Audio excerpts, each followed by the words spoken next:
ಎಲ್ಲರಿಗೂ ನಮಸ್ಕಾರ. ಧನು ರಾಶಿಯವರೇ, ಮುಂಬರುವ ಆಗಸ್ಟ್ 14, 15, 16 ಈ ಅದೃಷ್ಟವಂತ 3 ದಿನಗಳಂದು ಧನು ರಾಶಿಯವರೇ ನಿಮ್ಮ ಜೀವನದಲ್ಲಿ ಒಂದು ದೊಡ್ಡ ಬದಲಾವಣೆಯಾಗಲಿದೆ ಅಂತ ಹೇಳಿ ಜ್ಯೋತಿಷ್ಯ ಶಾಸ್ತ್ರದಲ್ಲಿ ಉಲ್ಲೇಖಿಸಲಾಗಿದೆ. ಪಿ ಎಂಬುವ ಅಕ್ಷರದ ವ್ಯಕ್ತಿಯಿಂದ. ಹಾಗಿದ್ರೆ ಬನ್ನಿ, ಇದರ ಬಗ್ಗೆ ಸಂಪೂರ್ಣವಾಗಿ ನಾನು ನಿಮಗೆ ಇದೇ ಒಂದು ವಿಡಿಯೋದಲ್ಲಿ ಮಾಹಿತಿಯನ್ನಾದರೂ ತಿಳಿಸ್ಕೊಡ್ತಿದ್ದೀನಿ. ಹೌದು, ವಿಡಿಯೋವನ್ನು ಸ್ಟಾರ್ಟ್ ಮಾಡ್ತೀನಿ. ಅದಕ್ಕಿಂತ ಮೊದಲು ನೀವಿನ್ನೂ ನಮ್ಮ ಚಾನಲ್ಗೆ ಸಬ್ಸ್ಕ್ರೈಬ್ ಮಾಡದೇ ಇದ್ರೆ ಈ ಕೂಡಲೇ ಚಾನಲ್ಗೆ ಸಬ್ಸ್ಕ್ರೈಬ್ ಮಾಡ್ಕೊಳ್ಳಿ ಮತ್ತು ಲೈಕ್ ಮಾಡಿ. ಬನ್ನಿ ಧನು ರಾಶಿಯವರೇ, ಈಗ ನಾನು ನಿಮಗೆ ಸಂಪೂರ್ಣವಾಗಿ ಮಾಹಿತಿಯನ್ನು ತಿಳಿಸ್ಕೊಡ್ತಿದ್ದೀನಿ. ವಿಡಿಯೋವನ್ನು ಕೊನೆಯವರೆಗೂ ನೋಡಿ. ಧನು ರಾಶಿಯವರೇ, ನಿಮ್ಮ ಮನಸ್ತಾಪ ಎಂಥದ್ದು ಅಂತ ನಾವು ನೋಡೋದಾದ್ರೆ, ಧನು ರಾಶಿಯವರ ಮನಸ್ಸಿನಲ್ಲಿ ಎಷ್ಟೇ ನೋವಿದ್ರೂ ಸಹ, ಎಷ್ಟೇ ಅಗ್ನಿಪರ್ವತದಷ್ಟು ನೋವಿದ್ರೂ ಸಹ ನೀವು ಆ ಒಂದು ನೋವನ್ನು ಯಾರೊಂದಿಗೂ ಸಹ ಹೇಳಿಕೊಳ್ಳೋದಿಲ್ಲ. ಅದರ ಬದಲಿಗೆ ಹೊರ ಜಗತ್ತಿಗೆ, ನಿಮ್ಮನ್ನು ನೋಡುವವರ ಮುಂದೆ ನೀವು ತುಂಬ ಸಂತೋಷದಿಂದ ಇರ್ತೀರಾ. ಹೌದು, ನಿಮ್ಮನ್ನು ನೋಡುವವರು ನಿಮ್ಮ ಜೀವನದಲ್ಲಿ ಯಾವುದೇ ರೀತಿ ಸಮಸ್ಯೆ ಇಲ್ಲವೇನೋ ಎಂಬುವಂತೆ ನೀವು ಕಾಣ್ತೀರಾ. ಹೌದು, ಇದೇ ನಿಮ್ಮ ದೊಡ್ಡತನ ಆಗಿರುತ್ತೆ ಧನು ರಾಶಿಯವರೇ. ಹೌದು, ಇದರ ಪ್ರಮುಖವಾಗಿರ್ತಕ್ಕಂತಹ ಉದ್ದೇಶ ನಿಮ್ಮ ಮನಸ್ಸಿನಲ್ಲಿರ್ತಕ್ಕಂತಹ ನೋವನ್ನು ಬೇರೆಯವ್ರ ಜೊತೆ ಹೇಳಿಕೊಂಡು ಅವರನ್ನು ಸಹ ದುಃಖಿತರನ್ನಾಗಿ ಮಾಡೋದು ನಿಮಗೆ ಇಷ್ಟ ಇರೋದಿಲ್ಲ. ಹಾಗಾಗಿ ಮನಸ್ಸಿನಲ್ಲಿ ಎಷ್ಟೇ ನೋವಿದ್ರೂ ಸಹ ಅದನ್ನು ಮನಸ್ಸಿನಲ್ಲೇ ಇಟ್ಕೊತೀರಾ. ಅದರ ಬದಲಿಗೆ ಹೊರ ಜಗತ್ತಿನ ಮುಂದೆ ಎಲ್ಲರ ಜೊತೆನೂ ಸಹ ಸಂತೋಷದಿಂದ ಇರ್ತಕ್ಕಂತಹ ವ್ಯಕ್ತಿತ್ವ ಉಳ್ಳವರು ನೀವಾಗಿರ್ತೀರಾ ಧನು ರಾಶಿಯವರೇ. ಹೌದು, ಇಷ್ಟು ದಿನ ನೀವು ಯಾರನ್ನ ಹೆಚ್ಚು ನಂಬಿದ್ರೋ, ಯಾರಿಗೆ ಹೆಚ್ಚು ಹಣದ ಸಹಾಯವನ್ನು ಮಾಡಿದ್ರು ನೋಡಿ, ಅದೇ ವ್ಯಕ್ತಿಗಳೀಗ ಆಕಾಶದೆತ್ತರಕ್ಕೆ ಬೆಳೆದಿದ್ದಾರೆ. ಆದರೆ ಈಗ ಅದೇ ವ್ಯಕ್ತಿಗಳು ನಿಮ್ಮನ್ನು ದೂರ ಇಟ್ಟಿದ್ದಾರೆ. ಹಾಗಾಗಿ ನೀವು ಪ್ರತಿದಿನ ದುಃಖಿತರಾಗ್ತಾನೆ ಇದ್ದೀರಾ. ಹಾಗಾಗಿ ಅದೇ ವ್ಯಕ್ತಿಗಳು, ನಿಮ್ಮನ್ನು ಮೋಸ ಮಾಡಿರ್ತಕ್ಕಂಥ ವ್ಯಕ್ತಿಗಳೇ ಮತ್ತೆ ನಿಮ್ಮ ಜೀವನಕ್ಕೆ ಬರ್ತಾರೆ ಮುಂಬರುವ ಈ ಅದೃಷ್ಟವಂತ 3 ದಿನದಲ್ಲಿ ಧನು ರಾಶಿಯವರೇ. ಹಾಗಾಗಿ ಮತ್ತೆ ಆ ವ್ಯಕ್ತಿಗಳು ಹಣದ ಸಹಾಯವನ್ನು ಕೇಳ್ತಾರೆ, ಸಲಹೆಗಾಗಿ ಬರ್ತಾರೆ. ಹಾಗಾಗಿ ಯಾವುದೇ ಒಂದು ನಿರ್ಧಾರವನ್ನು ತಗೊಳ್ಳೋದಕ್ಕಿಂತ ಮುಂಚೆ ಒಂದಲ್ಲ ಎರಡಲ್ಲ 100 ಬಾರಿ ಯೋಚನೆಯನ್ನು ಮಾಡಿ ಈ ಸಮಯದಲ್ಲಿ ಒಂದು ನಿರ್ಧಾರವನ್ನು ತಗೊಳ್ಳೋದು ಬಹುಮುಖ್ಯ ಆಗಿರುತ್ತೆ ಧನು ರಾಶಿಯವರೇ. ಅದೇ ರೀತಿ ಆ ವ್ಯಕ್ತಿಗಳು ಬರ್ತಾರಲ್ಲ, ನಿಮ್ಮ ಶತ್ರುಗಳು, ಆಗ ಬಂದ ನಂತರ ಆ ವ್ಯಕ್ತಿಗೆ ಸಹಾಯ ಮಾಡಬೇಕು ಅಂತ ಹೇಳಿ ನಿಮ್ಮ ಮನಸ್ಸಿಗೆ ಅನಿಸಿದ್ರೆ ಆ ವ್ಯಕ್ತಿಯ ಹಿಂದಿನ ಸ್ವಾರ್ಥ ಬುದ್ಧಿಯನ್ನು ಸರಿಯಾಗಿ ಅರ್ಥ ಮಾಡಿಕೊಳ್ಳಿ. ನಿಜವಾಗ್ಲೂ ಆ ವ್ಯಕ್ತಿಗೆ ಹಣದ ಅವಶ್ಯಕತೆ ಇದೆಯಾ ಇಲ್ವಾ ಎಂಬುದನ್ನು ಸರಿಯಾಗಿ ಅರ್ಥ ಮಾಡಿಕೊಂಡು ಸಹಾಯವನ್ನು ಮಾಡ್ತಕ್ಕಂಥದ್ದು ಇಲ್ಲಿ ಬಹುಮುಖ್ಯ ಆಗಿರುತ್ತೆ. ಆದಷ್ಟು ಈ ಸಮಯದಲ್ಲಿ ತಾಳ್ಮೆಯಿಂದ ಇರತಕ್ಕಂಥದ್ದು ಉತ್ತಮ ಆಗಿರುತ್ತೆ ಧನು ರಾಶಿಯವರೇ. ಹೌದು, ನೀವು ಮೇಲಕ್ಕೆ ಹೊರ ಜಗತ್ತಿನ ಮುಂದೆ ಎಷ್ಟೇ ಕೋಪದಿಂದ, ಎಷ್ಟೇ ಒರಟಾಗಿ ಮಾತನಾಡಿದ್ರೂ ಸಹ ನಿಮ್ಮ ಮನಸ್ಸು ತುಂಬ ಮೃದು ಆಗಿರುತ್ತೆ. ಆದರೆ ನೀವು ಮಾಡ್ಕೊಳ್ತಕ್ಕಂತಹ ಕೋಪ ಮತ್ತು ಮನಸ್ತಾಪಗಳಿಂದಾಗಿ ನಿಮಗೆ ಬರಬೇಕಾಗಿರ್ತಕ್ಕಂತಹ ಅದೃಷ್ಟ ಮತ್ತು ಯಶಸ್ಸು ಇಷ್ಟು ದಿನ ನಿಮ್ಮ ಕೈ ತಪ್ಪಿ ಬೇರೆ ಯಾರಿಗೋ ಪ್ರಾಪ್ತಿಯಾಗ್ತಿತ್ತು ಅಲ್ವಾ. ಹಾಗಾಗಿ ನೀವು ಪ್ರತಿದಿನ ಸಂಕಟ ಆದರೆ ಪಡ್ತಿದ್ರಿ. ಹಾಗಾಗಿ ಧನು ರಾಶಿಯವರೇ, ಮುಂಬರುವ ಈ ಅದೃಷ್ಟವಂತ 3 ದಿನದಲ್ಲಿ ನಿಮ್ಮೊಳಗೆ ಇರತಕ್ಕಂಥ ಕೋಪವನ್ನು ನಿಯಂತ್ರಣ ಮಾಡಿಕೊಂಡು ತಾಳ್ಮೆಯಿಂದ ಇರೋದ್ರ ಮೂಲಕ ಹೆಚ್ಚಿನ ಫಲಗಳನ್ನಾದರೂ ನೀವು ಪ್ರಾಪ್ತಿ ಮಾಡಿಕೊಳ್ಳಬಹುದಾಗಿರುತ್ತೆ. ಹೌದು, ಪಿ ಎಂಬುವ ಅಕ್ಷರದ ವ್ಯಕ್ತಿ ನಿಮ್ಮ ಜೀವನಕ್ಕೆ ಬಂದು ಹೋದ ನಂತರ ನಿಮ್ಮ ಜೀವನದಲ್ಲಿ ಒಂದು ಹೊಸ ಯುಗ ಶುರುವಾದಂತೆ ನಿಮಗೆ ಭಾವನೆ ಆದರೆ ಬರ್ತಕ್ಕಂಥದ್ದು, ಅದೃಷ್ಟ ಆದರೆ ಪ್ರಾಪ್ತಿಯಾಗ್ತಕ್ಕಂಥದ್ದು, ಹೆಜ್ಜೆ ಹೆಜ್ಜೆಗೂ ಯಶಸ್ಸನ್ನು ನೀವು ಕಾಣಬಹುದಾಗಿರುತ್ತೆ. ನೀವು ಶುರು ಮಾಡ್ತಕ್ಕಂಥ ಪ್ರತಿಯೊಂದು ಯೋಜನೆಯಲ್ಲಿ ನಿಮ್ಮದೇ ಯಶಸ್ಸಾಗಿರುತ್ತೆ ಧನು ರಾಶಿಯವರೇ. ಹೌದು, ಇಷ್ಟು ದಿನ ನೀವು ನಿಮ್ಮ ಜೀವನದಲ್ಲಿ ಎದುರಿಸ್ತಾ ಇರ್ತಕ್ಕಂಥ ಸವಾಲುಗಳು, ಕಣ್ಣೀರಿನ ಕ್ಷಣಗಳು, ಕಷ್ಟದ ದಿನಗಳು, ನೀವು ನಿಮ್ಮ ಜೀವನದಲ್ಲಿ ನೋಡಿರ್ತಕ್ಕಂಥ ಎಲ್ಲ ರೀತಿ ಕಹಿ ನೆನಪುಗಳು, ಇವೆಲ್ಲವನ್ನೂ ಸಹ ನೀವು ಯಾವಾಗ ಒಂಟಿಯಾಗಿ ಕುಳಿತಿರ್ತೀರೋ ಇವೆಲ್ಲವನ್ನೂ ಸಹ ಯೋಚನೆ ಮಾಡ್ತಾ ಇರ್ತೀರ, ದುಃಖಿತರಾಗ್ತಾನೆ ಇರ್ತೀರ ಅಲ್ವಾ. ಹಾಗಾಗಿ ಜೊತೆಗೆ ನೀವು ದೇವರಲ್ಲೂ ಸಹ ಪ್ರಶ್ನೆಯನ್ನು ಮಾಡಿದ್ದೀರಾ.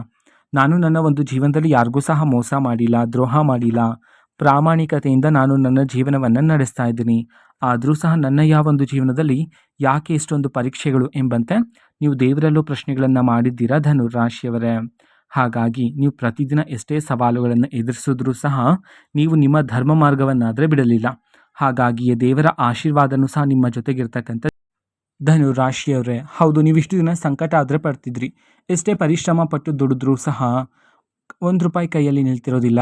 ಅದೇ ರೀತಿ ಎಷ್ಟೇ ಶ್ರಮಪಟ್ಟರೂ ಸಹ ನಿಮಗೆ ಬರಬೇಕಾಗಿರ್ತಕ್ಕಂಥ ಪ್ರತಿಫಲ ನಿಮಗೆ ಸಿಗದೆ ಬೇರೆ ಯಾರಿಗೋ ಪ್ರಾಪ್ತಿ ಆಗ್ತಿದೆ ಅಂತ ಹೇಳಿ ಪ್ರತಿದಿನ ಸಂಕಟ ಆದರೆ ಪಡ್ತಿದ್ದೀರ ನೀವು ಅಲ್ವಾ. ಹಾಗಾಗಿ ಈ ಸಮಯದಲ್ಲಿ ಪ್ರಮುಖವಾಗಿ ಮುಂಬರುವ ಈ ಅದೃಷ್ಟವಂತ 3 ದಿನದಲ್ಲಿ ನೀವು ನಿಮ್ಮ ಜೀವನದಲ್ಲಿ ಪಟ್ಟಿರ್ತಕ್ಕಂಥ ಎಲ್ಲ ರೀತಿ ಕಷ್ಟಕ್ಕೆ, ಎಲ್ಲ ರೀತಿ ಶ್ರಮಕ್ಕೆ ತಕ್ಕ ಪ್ರತಿಫಲ ಆದರೆ ಈ ಸಮಯದಲ್ಲಿ ನಿಮಗೆ ಪ್ರಾಪ್ತಿಯಾಗ್ತಕ್ಕಂಥದ್ದು ಧನು ರಾಶಿಯವರೇ. ಅದೇ ರೀತಿ ನಿಮ್ಮ ಜೀವನದಲ್ಲಿ ಶತ್ರುಗಳ ಸಂಖ್ಯೆಯೂ ಸಹ ಏರಿಕೆಯಾಗಿದೆ. ನೀವು ಗಮನಿಸಿ ನೋಡಿದ್ರೆ ದಿನದಿಂದ ದಿನಕ್ಕೆ ನಿಮ್ಮ ಜೀವನದಲ್ಲಿ ಶತ್ರುಗಳ ಸಂಖ್ಯೆಯೂ ಸಹ ಕ್ರಮೇಣವಾಗಿ ಏರಿಕೆಯಾಗೋದನ್ನು ನೀವು ಗಮನಿಸಬಹುದಾಗಿರುತ್ತೆ. ಆದರೆ ಇದು ಸಹಜನೇ. ಹೌದು, ನೀವು ಅದರ ಬಗ್ಗೆ ಆಲೋಚನೆ ಮಾಡ್ತಕ್ಕಂಥದ್ದು ಬೇಡ ಆಗಿರುತ್ತೆ. ಯಾಕೆ ಅಂತಂದರೆ, ಯಾರಾದರೂ ಒಬ್ಬ ವ್ಯಕ್ತಿ ಏಳಿಗೆ ಆಗ್ತಿದ್ದಾರೆ ಅಂತಂದರೆ ಅವರ ಸುತ್ತಮುತ್ತಲೂ ಸಹ ಕ್ರಮೇಣವಾಗಿ ಶತ್ರುಗಳ ಸಂಖ್ಯೆಯೂ ಸಹ ಏರಿಕೆ ಆಗ್ತಾನೆ ಇರುತ್ತೆ. ಅದೇ ರೀತಿ ನಿಮ್ಮ ಜೀವನದಲ್ಲೂ ಸಹ ಧನು ರಾಶಿಯವರೇ, ಹೌದು, ನಿಮ್ಮ ಜೀವನದಲ್ಲಿ ಅದೃಷ್ಟ ಆದರೆ ಪ್ರಾಪ್ತಿಯಾಗ್ತಕ್ಕಂಥದ್ದು, ಅದೃಷ್ಟದ ಬಾಗಿಲುಗಳಾದರೆ ತೆರೀತಕ್ಕಂಥದ್ದು ಮುಂಬರುವ ಈ ಅದೃಷ್ಟವಂತ 3 ದಿನದಲ್ಲಿ. ಆದರೆ ಅದೃಷ್ಟ ಶುರುವಾಗೋದಕ್ಕಿಂತ ಮೊದಲೇ ಕೆಲವು ದೈವಿಕ ಸಂಕೇತಗಳಾದರೆ ನಿಮ್ಮ ಜೀವನದಲ್ಲಿ ಸಿಗ್ತಾ ಹೋಗುತ್ತೆ. ಹೌದು, ಕನಸಿನಲ್ಲಿ ದೈವಿಕ ಕನಸು ಬರ್ತಕ್ಕಂಥದ್ದು, ದೇವಾಲಯದ ಗಂಟೆಯ ಶಬ್ದ ನಿಮ್ಮ ಕಿವಿಗೆ ಕೇಳ್ತಕ್ಕಂಥದ್ದು, ದೇವಾಲಯದ ಹಾಡುಗಳು ಕೇಳ್ತಕ್ಕಂಥದ್ದು, ಈ ರೀತಿ ಕೆಲವು ದೈವಿಕ ಸಂಕೇತಗಳಾದರೂ ನಿಮ್ಮ ಜೀವನದಲ್ಲಿ ಸಿಗ್ತಾ ಹೋಗುತ್ತೆ. ನೀವು ಅದನ್ನು ನಿರ್ಲಕ್ಷಿಸಬಾರದಾಗಿರುತ್ತೆ. ಹೌದು, ಸೂಕ್ಷ್ಮವಾಗಿ ಅರ್ಥ ಮಾಡಿಕೊಂಡು ಜೀವನವನ್ನು ನಡೆಸ್ತಕ್ಕಂಥದ್ದು ಈ ಸಮಯದಲ್ಲಿ ಬಹುಮುಖ್ಯ ಆಗಿರುತ್ತೆ ಧನು ರಾಶಿಯವರೇ. ಅದೇ ರೀತಿ ನಿಮ್ಮ ಆಲೋಚನೆ ಮಾಡ್ತಕ್ಕಂತಹ ರೀತಿಯೇ ಈ ಸಮಯದಲ್ಲಿ ಬದಲಾವಣೆ ಆದರೆ ಆಗ್ತಕ್ಕಂಥದ್ದು. ಹೌದು, ಇಷ್ಟು ದಿನ ನೀವು ಹೇಗೆ ಆಲೋಚನೆ ಮಾಡ್ತಿದ್ರಿ? ಸಣ್ಣ ಪುಟ್ಟ ವಿಚಾರಕ್ಕೂ ಸಹ ಮನೆಯಲ್ಲಿ ಜಗಳಗಳು ನಡೀತಾ ಇತ್ತು, ವಾದ ವಿವಾದಗಳಾದರೆ ನಡೀತಾ ಇತ್ತು. ಆ ಎಲ್ಲ ರೀತಿ ಆಲೋಚನೆ ಮಾಡ್ತಕ್ಕಂತಹ ರೀತಿನೇ ಈ ಸಮಯದಲ್ಲಿ ಬದಲಾವಣೆಯಾಗಿ ನಿಮ್ಮ ಎಲ್ಲ ಆಲೋಚನೆ, ನಿಮ್ಮ ಎಲ್ಲ ಏಕಾಗ್ರತೆ ನಿಮ್ಮ ಗುರಿಯ ಮೇಲೆ, ನಿಮ್ಮ ಯಶಸ್ಸಿನ ಹಾದಿಯ ಮೇಲೆ ಈ ಸಮಯದಲ್ಲಿ ಕೇಂದ್ರೀಕೃತವಾಗ್ತಕ್ಕಂಥದ್ದು ಧನು ರಾಶಿಯವರೇ. ಹೌದು, ಇದರಿಂದಾಗಿ ಕುಟುಂಬದಲ್ಲಿ ನೆಮ್ಮದಿಯಾದರೆ ಪ್ರಾಪ್ತಿಯಾಗ್ತಕ್ಕಂಥದ್ದು ಧನು ರಾಶಿಯವರೇ. ಅದೇ ರೀತಿ ನಿಮ್ಮೊಳಗೆ ನಿಮ್ಮ ಮನೆಯಲ್ಲಿರ್ತಕ್ಕಂತಹ ಎಲ್ಲ ರೀತಿ ನಕಾರಾತ್ಮಕ ಶಕ್ತಿಗಳಲ್ಲೂ ಈ ಸಮಯದಲ್ಲಿ ದೂರ ಆಗಿ ಸಕಾರಾತ್ಮಕ ಶಕ್ತಿಗಳಾದರೆ ಹೆಚ್ಚಾಗ್ತಕ್ಕಂಥದ್ದು, ಸಕಾರಾತ್ಮಕ ಬದಲಾವಣೆಗಳನ್ನು ಸಹ ನೀವು ಈ ಸಮಯದಲ್ಲಿ ನಿಮ್ಮ ಜೀವನದಲ್ಲಿ ಕಾಣಬಹುದಾಗಿರುತ್ತೆ ಧನು ರಾಶಿಯವರೇ. ಆದಷ್ಟು ಈ ಸಮಯದಲ್ಲಿ ಶತ್ರುಗಳಿಂದ ದೂರ ಇರ್ತಕ್ಕಂಥದ್ದು ಸಹ ಉತ್ತಮ ಆಗಿರುತ್ತೆ. ನಿಮ್ಮ ಜೀವನದಲ್ಲಿ ಧನಲಾಭ ಪ್ರಾಪ್ತಿಯಾಗ್ತಕ್ಕಂಥದ್ದು. ಹೌದು, ನೀವು ಈ ಹಿಂದೆ ಹೂಡಿಕೆ ಮಾಡಿರ್ತಕ್ಕಂತಹ ಜಾಗದಿಂದ ಈ ಸಮಯದಲ್ಲಿ ನೀವು ನಿರೀಕ್ಷೆಗೂ ಮೀರಿದ ಲಾಭವನ್ನಾದರೆ ಕಾಣಬಹುದಾಗಿರುತ್ತೆ. ಅದೇ ರೀತಿ ಬೇರೆ ಬೇರೆ ದಾರಿಗಳಿಂದ, ಬೇರೆ ಬೇರೆ ಮೂಲಗಳಿಂದ ಈ ಸಮಯದಲ್ಲಿ ನಿಮ್ಮ ಕೈಗೆ ಹಣ ಆದರೆ ಬಂದು ಸೇರ್ತಕ್ಕಂಥದ್ದು ಧನು ರಾಶಿಯವರೇ. ಅದೇ ರೀತಿ ಅನಗತ್ಯ ಖರ್ಚುಗಳನ್ನು ಮಾಡುವ ಸಾಧ್ಯತೆ ಹೆಚ್ಚಿರುತ್ತೆ. ಹಾಗಾಗಿ ಈ ಸಮಯದಲ್ಲಿ ಅನಗತ್ಯ ಖರ್ಚುಗಳು ಬೇಡ ಆಗಿರುತ್ತೆ. ಬಂದಿರುವ ಹಣವನ್ನು ನೀವು ನಿಮ್ಮ ಭವಿಷ್ಯಕ್ಕಾಗಿ ಹೂಡಿಕೆ ಮಾಡಿ ಇರ್ತಕ್ಕಂಥದ್ದು ಉತ್ತಮ ಆಗಿರುತ್ತೆ ಧನು ರಾಶಿಯವರೇ. ಅದೇ ರೀತಿ ಪಿ ಎಂಬುವ ಅಕ್ಷರದ ವ್ಯಕ್ತಿಯಿಂದ ನಿಮ್ಮ ಜೀವನದಲ್ಲಿ, ಕುಟುಂಬ ಜೀವನದಲ್ಲಿ ಸಂತೋಷ ಆದರೆ ಹೆಚ್ಚಾಗ್ತಕ್ಕಂಥದ್ದು. ಹೌದು, ಇಷ್ಟು ದಿನ ಇರ್ತಕ್ಕಂಥ ಎಲ್ಲ ರೀತಿ ಕಲಹಗಳು, ಕಣ್ಣೀರಿನ ಕ್ಷಣಗಳು, ವೃತ್ತಿ ಜೀವನದಲ್ಲಿರ್ತಕ್ಕಂತಹ ಅಡೆತಡೆಗಳು, ವೈವಾಹಿಕ ಜೀವನದಲ್ಲಿರ್ತಕ್ಕಂತಹ ಎಲ್ಲ ರೀತಿ ಭಿನ್ನಾಭಿಪ್ರಾಯಗಳು ಎಲ್ಲವೂ ಸಹ ಈ ಸಮಯದಲ್ಲಿ ದೂರ ಆಗಿ ಸಂತೋಷ, ನೆಮ್ಮದಿ ಆದರೆ ಪ್ರಾಪ್ತಿಯಾಗ್ತಕ್ಕಂಥದ್ದು. ವ್ಯಾಪಾರವನ್ನು ಮಾಡ್ತಿರ್ತಕ್ಕಂತಹ ಧನು ರಾಶಿಯವರಿಗೆ ಈ ಸಮಯದಲ್ಲಿ ವ್ಯಾಪಾರದಲ್ಲೂ ಸಹ ನೀವು ನಿರೀಕ್ಷೆಗೂ ಮೀರಿದ ಲಾಭವನ್ನಾದರೆ ಕಾಣಬಹುದಾಗಿರುತ್ತೆ. ಹೌದು, ಇಷ್ಟು ದಿನ ಲಾಭಕ್ಕಿಂತ ನಷ್ಟದ ದಿನಗಳನ್ನೇ ನೋಡ್ತಾ ಇದ್ರಿ ಅಲ್ವಾ? ಎಲ್ಲ ರೀತಿ ನಕಾರಾತ್ಮಕ ಶಕ್ತಿಗಳೆಲ್ಲ ದೂರ ಆಗಿ ವ್ಯಾಪಾರದಲ್ಲೂ ಸಹ ಲಾಭದಾಯಕ ಕ್ಷಣಗಳನ್ನಾದ ನೀವು ಕಾಣ್ತೀರಾ. ಅದರ ಜೊತೆಗೆ ನಿಮಗೆ ವ್ಯಾಪಾರದಲ್ಲಿ ಬರ್ತಕ್ಕಂತಹ ಗ್ರಾಹಕರ ಸಂಖ್ಯೆಯೂ ಸಹ ಈ ಸಮಯದಲ್ಲಿ ಏರಿಕೆಯಾದರೆ ಆಗ್ತಕ್ಕಂಥದ್ದು.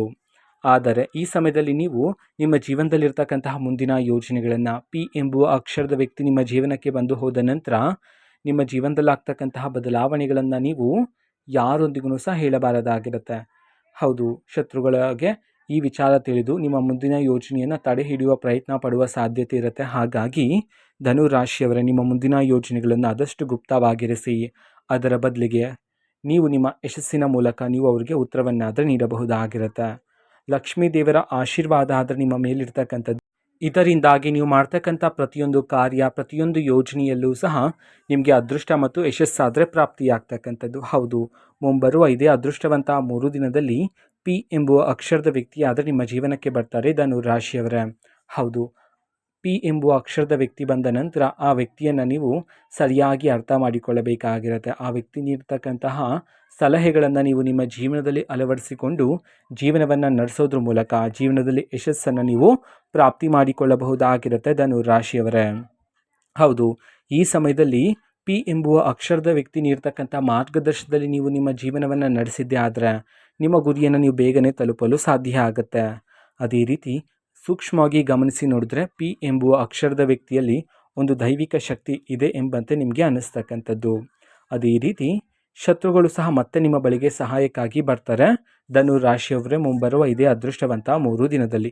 ಹಾಗಾಗಿ ಈ ಸಮಯದಲ್ಲಿ ಹಣಕಾಸಿನ ವಿಚಾರದಲ್ಲಿ ಯಾವುದಾದ್ರೂ ಒಂದು ನಿರ್ಧಾರವನ್ನು ತಗೊಳ್ತಾ ಇದ್ದೀರಾ ಅಂತಂದರೆ ಸರಿಯಾಗಿ ಯೋಚನೆ ಮಾಡಿ. ನಂತರ ನಿಮ್ಮ ಜೀವನದಲ್ಲಿರ್ತಕ್ಕಂಥ ಎಲ್ಲ ರೀತಿ ಅಡೆತಡೆಗಳೆಲ್ಲ ಈ ಸಮಯದಲ್ಲಿ ದೂರ ಆಗಿ ರಾಜಯೋಗ ಆದರೆ ಪ್ರಾಪ್ತಿಯಾಗ್ತಕ್ಕಂಥದ್ದು. ಹೌದು, ನೀವು ಓಡಾಡುವ ಜಾಗದಲ್ಲಿ, ನಿಮ್ಮ ಕುಟುಂಬದಲ್ಲಿ, ನೀವು ಕೆಲಸ ಮಾಡುವ ಜಾಗದಲ್ಲಿ ನಿಮಗೆ ಗೌರವ ಆದರೆ ಹೆಚ್ಚಾಗ್ತಕ್ಕಂಥದ್ದು. ಇದು ಧನುರಾಶಿಯವರ ಮುಂಬರುವ ಈ ಅದೃಷ್ಟವಂತ 3 ದಿನದ ಭವಿಷ್ಯ ಆಗಿರುತ್ತೆ. ಧನುರಾಶಿಯವರೇ, ನಿಮ್ಮ ಜೀವನದಲ್ಲಿ ಯಾವುದೇ ರೀತಿ ಸಮಸ್ಯೆ ಇದ್ದರೂ ಸಹ ಸ್ಕ್ರೀನ್ ಮೇಲೆ ಡಿಸ್ಪ್ಲೇ ಮಾಡಿರ್ತಕ್ಕಂಥ ಗುರೂಜಿಯವ್ರಿಗೆ ನೀವು ಕರೆ ಮಾಡಿ ಪರಿಷ್ಕಾರವನ್ನು ಸಹ ಪಡೆದುಕೊಳ್ಳಬಹುದಾಗಿರುತ್ತೆ. ಮಾಹಿತಿ ಇಷ್ಟ ಆಗಿದ್ದರೆ ನಿಮ್ಮ ಫ್ರೆಂಡ್ಸ್ ಆ್ಯಂಡ್ ಫ್ಯಾಮಿಲಿ ಮೆಂಬರ್ಸ್ಗೂ ಸಹ ವಿಡಿಯೋವನ್ನು ಶೇರ್ ಮಾಡಿ, ಜೊತೆಗೆ ಚಾನಲ್ಗೆ ಸಬ್ಸ್ಕ್ರೈಬ್ ಮಾಡಿಕೊಂಡು ಸಪೋರ್ಟ್ ಮಾಡಿ. So thank you, bye.